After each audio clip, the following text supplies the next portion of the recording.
Assalamualaikum warahmatullahi wabarakatuh. Welcome back to my channelnya Santi Rusmayanti.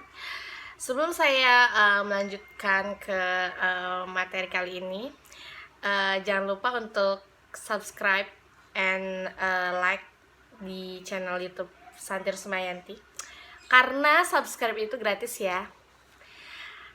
Baik, di sini saya akan mencoba menjelaskan mengenai materi pertemuan kedua, yaitu tentang bank dan lembaga keuangan. Mungkin sebagian besar dari teman-teman semua sudah mengetahui apa itu bank, apa itu lembaga keuangan, karena bank itu kan kita hampir setiap orang itu pernah ya bertransaksi di bank. Karena kan bank itu merupakan lembaga di mana lembaga keuangan yang bisa menyimpan simpanan ataupun juga memberikan pinjaman kepada setiap nasabahnya yang membutuhkan dengan bunga tertentu yang telah disepakati dan waktu waktu pengembalian yang telah disepakati juga ya. Tidak banyak yang ingin saya jelaskan tentang pengertian bank dan lembaga keuangan, karena di sini saya ingin lebih fokus untuk menjelaskan tentang contoh-contoh dari jenis-jenis bank. Seperti yang kita tahu bersama bahwa jenis-jenis bank itu kan ada 3. Yang pertama itu adalah dilihat dari fungsi dan fungsinya, terus dilihat dari kepemilikan, serta dilihat dari segi status ya.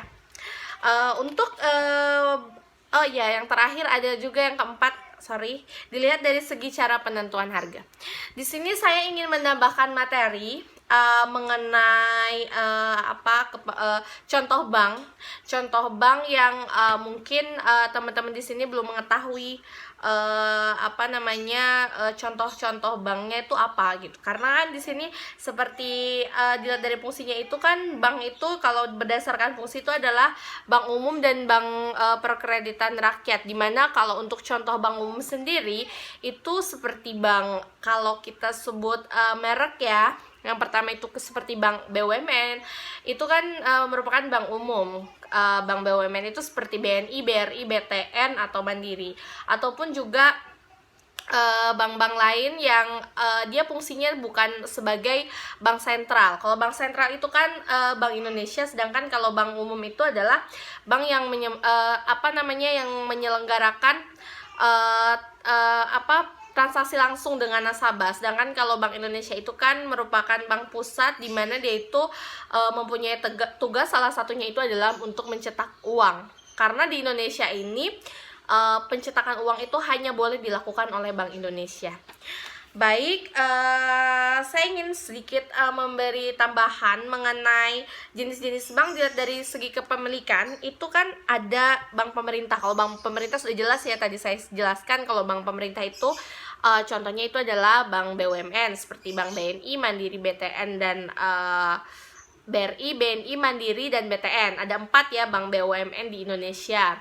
Terus kalau dilihat dari segi kepemilikan itu kan ada bank milik swasta. Kalau bank milik swasta mungkin teman-teman sudah pada tahu ya. Contohnya bank swasta seperti Bank BCA itu kan merupakan bank-bank swasta ya. Nah, di sini juga saya ingin menambahkan tentang contoh dari jenis bank dari kepemilikannya itu kan salah satunya adalah bank milik koperasi. Dimana bank milik koperasi itu adalah bank yang kepemilikan saham-sahamnya oleh perusahaan yang berbadan hukum koperasi. Apakah teman-teman tahu contoh dari bank koperasi yang ada di Indonesia? Baik, jadi contoh bank koperasi yang ada di Indonesia itu adalah Bank Bukopin. Dimana Bank Bukopin itu adalah merupakan bank umum koperasi Indonesia. Baik, setelah itu dari jenis-jenis bank dilihat dari segi kepemilikan juga ada yang namanya bank milik campuran. Apa itu bank milik campuran? Jadi bank milik campuran adalah bank yang kepemilikan saham bank campuran dimiliki oleh pihak asing dan pihak swasta nasional yang ada di negara tersebut. Kepemilikan sahamnya secara mayoritas dipegang oleh warga negara Indonesia. Jadi mayoritasnya itu bank milik campuran itu dia dimiliki oleh WNI, meskipun dia sudah bekerja sama dengan warga asing atau namanya pihak asing, tetapi kepemilikan sahamnya itu akan lebih besar dari WNI tersebut ya.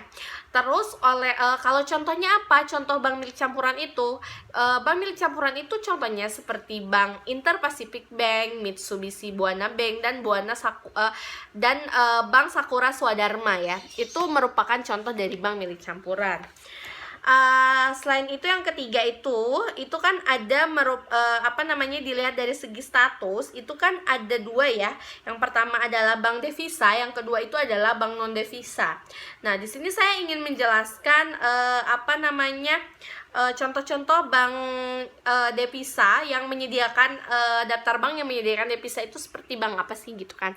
Nah, kalau misalnya untuk dari segi contoh bank devisa itu adalah seperti bank BNI, Bank Danamon, Bank Mega, Bank OCBC NISP, Bank Permata, itu seperti itu yang menyediakan layanan devisa ya. Sedangkan kalau dilihat dari segi status itu kan ada bank non devisa. Bank non devisa itu apa sih? Jadi bank non devisa itu adalah bank yang tidak dapat mengadakan transaksi internasional. Di mana contoh bank non devisa itu adalah Bank Nusantara, Bank Artagraha, Bank Jasa Arta. Itu merupakan bank non devisa. Baik, mungkin sudah cukup jelas ya mengenai di sini kan saya hanya ingin menambahkan materi tentang ruang lingkup bank dan lembaga keuangan serta contoh-contohnya yang mungkin teman-teman belum mengetahui tentang contoh-contoh seperti tadi bank koperasi, bank campuran, itu contoh banknya tuh seperti yang ada di Indonesia ini banknya apa gitu. Baik, mungkin itu saja materi dari saya. Terima kasih sudah menonton YouTube channel saya. Sekali lagi jangan lupa subscribe dan like serta nyalakan tombol loncengnya ya. Terima kasih. Assalamualaikum warahmatullahi wabarakatuh. Bye-bye.